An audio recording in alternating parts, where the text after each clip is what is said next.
The slam, yeah, I know the slam. Is that what they're still called? The slam. They never really knew what they were gonna call it, but it's slam. That's fine. Yeah, I know who they are. I've known them for I don't know 6 or 7 years, I guess. We used to sort of mercifully go to their gigs. You know, one of the guys in the family's kind of a close friend of our wives and family or whatever. But so we sort of had to go, you know, because they would come see our kids do things if they did something as mundane as that, but they don't do that. So I think they heard that I had like a gear and stuff, so I think they'd come by to kind of scope the place out to see if they could figure out a way to steal it. I never really trusted them completely. I would make sure I always locked doors behind them. But yeah, they'd come by and borrow stuff occasionally or try and learn a chord or two, but I don't think that they've really learned much since they've started. They're pretty much the same. Usually you get better. They kind of you get worse sometimes. You practice them, you get worse. So they're not much better than when they started. Worse than when they started, probably. It was funny to see, you know, 7, 8-year-old kids playing that way, but now they're, you know, in their teens, mid-teens, and they play like 7 or 8-year-old kids would play. So that's kind of, I think that's kind of the cool thing to watch about them now. So they've got that going for them. There's never been a singer in the band. They just sort of flail towards microphones. That if you're the sound guy, which I've been a few times, I'll keep those down.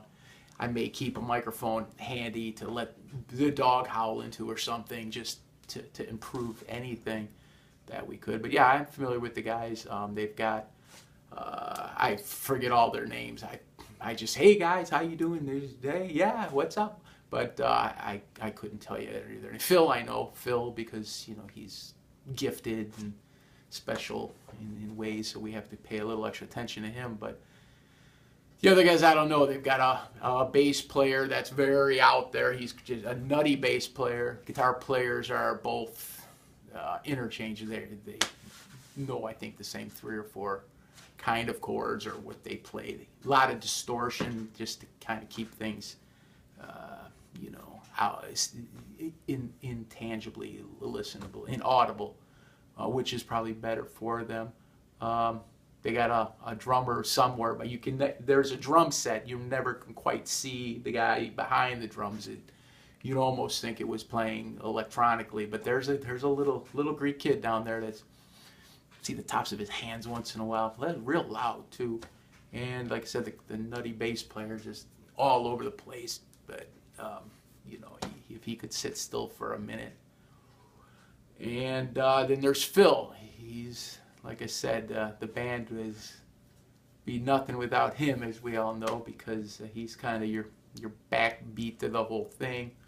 It was either that or he just had the place to practice, is I think what's going on. I think he's away at school now, so I'm sure Phil's probably doing better off without the guys. He's probably got a new version of the Ram or Slam out in Michigan, and Michigan's luckier for it.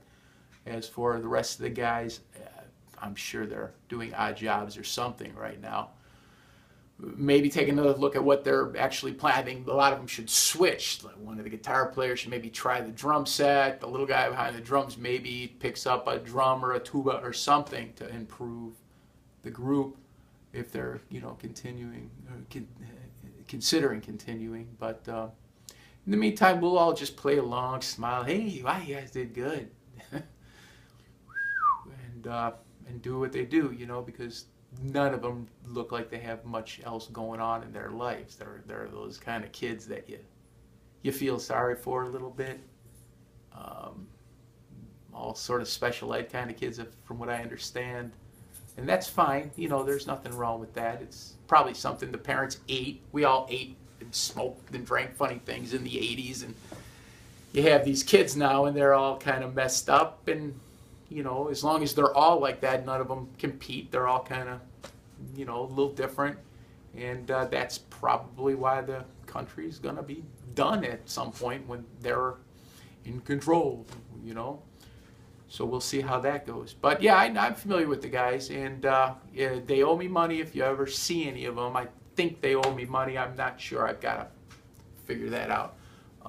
If I see any of them in the neighborhood, I'll call police on them because I think they're responsible for a lot of the graffiti, some of the funny things that have been going missing in the area, a lot of the noise pollution during the practice. A lot of the older people are complaining because they're hearing this thumping of the something in the neighborhood that nobody's happy with. They've canceled most of the block parties in the area just so that they don't have to invite the guys, and that's probably a good idea. We don't let them know that, but you know, hey, we all had our little chances. So yeah, that's what I know about the guys, and I don't know what their future is, if there's a future. I'm not even sure they're around anymore, if they've been hospital. I have no idea. If we see them, we'll definitely send a hi from me. But yeah, good luck with everything that you're going for. I just was asked if I had any comments about the guys, and hopefully this doesn't get to them. I don't want to hurt their feelings, but that's what I know about them, and give them my best. Thanks. There's really nobody here.